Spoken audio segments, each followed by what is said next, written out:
So people very often have mixed feelings about making a change in their life. That's a very natural part of the change process. There are always kind of two sides to that story.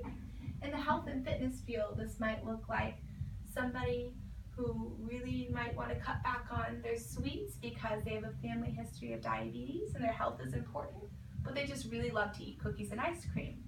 And so that's a natural part of that change process. Motivational interviewing comes in to help people get unstuck out of those mixed feelings and actually move towards making a lasting change. It's a conversational style that elicits a person's own reasons and motivations for wanting to make a change, and therefore kind of helps them talk themselves into that change and propels them into making something lasting in their lives.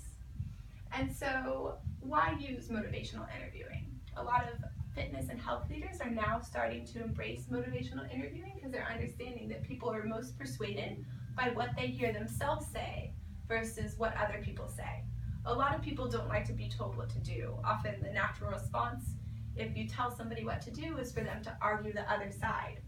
And so if you tell me not to eat my cookies and ice cream, I might tell you that it helps me relax after work, I deserve it because I work so hard, it tastes really good, and I might start eating more cookies and ice cream.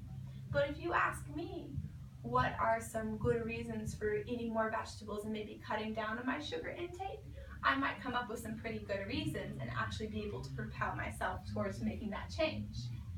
And so they found that this way of talking with people is both evidence-based and effective. Decades ago, it started in the field of addiction, where it was the first thing that was found in an individual setting by mental health practitioners that actually worked for people to help them either stop or reduce their substance use.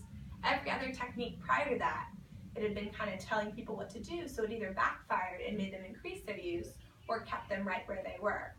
So since then, it burgeoned in the field of addiction. It's been adopted by almost every other field of behavioral change.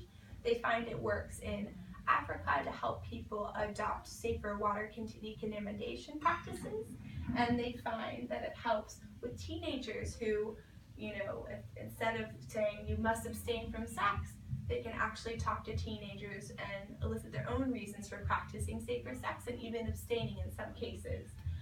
Also with taking life-saving medications and a number of other different things.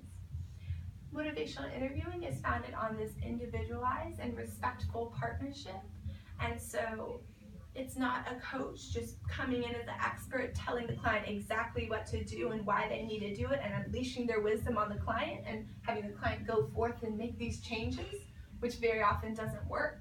It's the coach sitting down with the client, them engaging in this helpful partnership, and the coach really hearing that client's own reasons for wanting to make changes, their motivation for doing so, their individual barriers, their values, their preferences, taking that all into account. The client sort of talks him or herself into making a change, and then they develop a plan together that's really going to be beneficial and fitting for that client.